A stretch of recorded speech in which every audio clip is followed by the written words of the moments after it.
Glamour दुनिया से लेकर सियासी गलियारे तक, चारों तरफ केवल कैश क्वीन की चर्चा। 21 करोड़ कैश, 50 लाख का सोना। ग्लैमर ब्यूटी के जाल में फंसा अय्याश मंत्री। अर्पिता के एक एक अदाओं पर था फिदा, जिसके मुस्कान पर उड़ा दिया लाखों करोड़ों। अब है दोनों सलाखों के अंदर।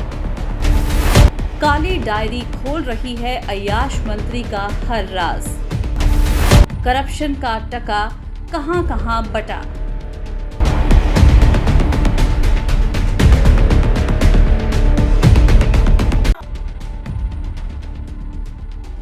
बंगाल की राजनीति में इन दिनों भूचाल मचा हुआ है। एक मंत्री और उसकी गर्लफ्रेंड के चर्चे बड़े जोरों पर हैं, और वो भी क्यों ना, लाखों करोड़ों रुपए की मालकिन जो है ब्यूटी क्वीन।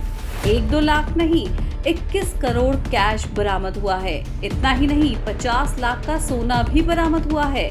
और तो और 10 फ्लैट की मालकिन भी हैं ये ब्यूटी क्वीन। अब आप यही कह सकते हैं कि आखिर ईडी के हाथ जो ब्यूटी क्वीन लगी है वो अरबों खरबों रुपए की मालकिन है।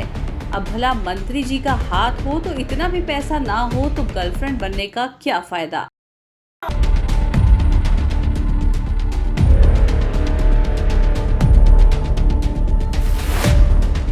अब जब पैसा निकल रहा है तो ममता दीदी भी हैरान और परेशान है।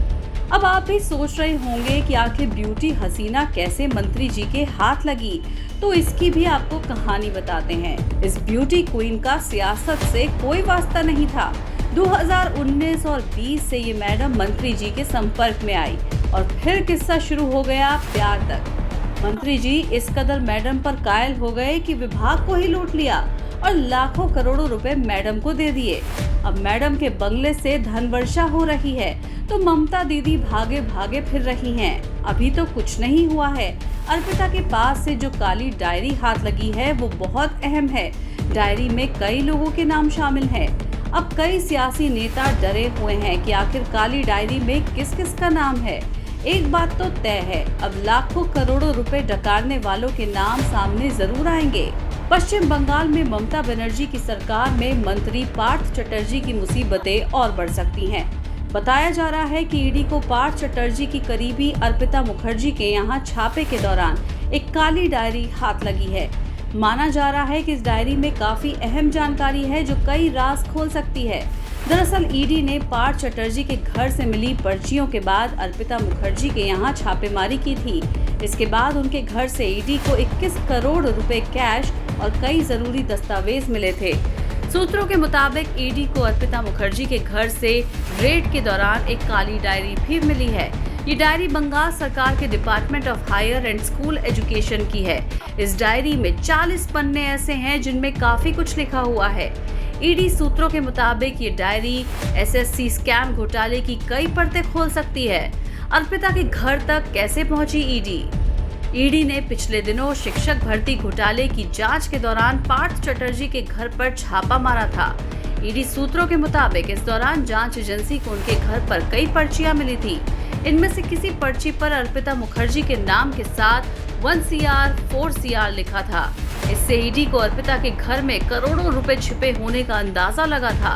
ईडी ने शुक्रवार को अर्पिता मुखर्जी के घर छापा मारा। ईडी का शख्स सही निकला। अर्पिता के घर से ईडी को 21 करोड़ रुपए, कई मोबाइल और कीमती चीजें बरामद हुई थी। इतना ही नहीं, लाखों करोड़ों रुपए ले जाने के लिए बकायदा गाड़ी मंगाई गई थी और उस पर लोड किया गया। अर्पिता मुखर्जी पार्थ चटर्जी की करीबी बताई जा रही हैं। ईडी ने अर्पिता मुखर्जी को भी गिरफ्तार कर लिया था। पार्थ चटर्जी को ईडी के अफसर सोमवार को एम्स भुवनेश्वर से वापस कोलकाता लाए। दरअसल एम्स के डॉक्टरों ने मेडिकल जांच के बाद कहा कि उनकी रिपोर्ट सही आई है और उनकी हालत ठीक है और उन्हें अस्पताल में भर्ती करने की कोई जरूरत नहीं है। पश्चिम बंगाल में शिक्षक मंत्री घोटाले में सोमवार को पार्थ चटर्जी और उनकी सहयोगी अर्पिता मुखर्जी को 3 अगस्त तक ईडी की कस्टडी में भेज दिया गया है। पश्चिम बंगाल में शिक्षा विभाग में करोड़ों रुपए का घोटाला पार्थ चटर्जी के शिक्षा मंत्री रहते हुआ। आरोप है कि शिक्षा विभाग में कथित तौर पर पैसे के बदले नौकरी दी गई, जबकि योग्य उम्मीदवारों को इससे नुकसान उठाना पड़ा। बंगाल में कभी दूसरे दलों के साथ खेला करने वाली ममता दीदी के साथ खुद के ही मंत्री ने खेला खेल दिया और इस खेले में उनकी गर्लफ्रेंड का बहुत बड़ा रोल है। अब जब काली डायरी खुल रही है तो टीएमसी के कई नेता भागे भागे फिर रहे हैं। ब्यूरो रिपोर्ट, इरा संदेश, यूपी।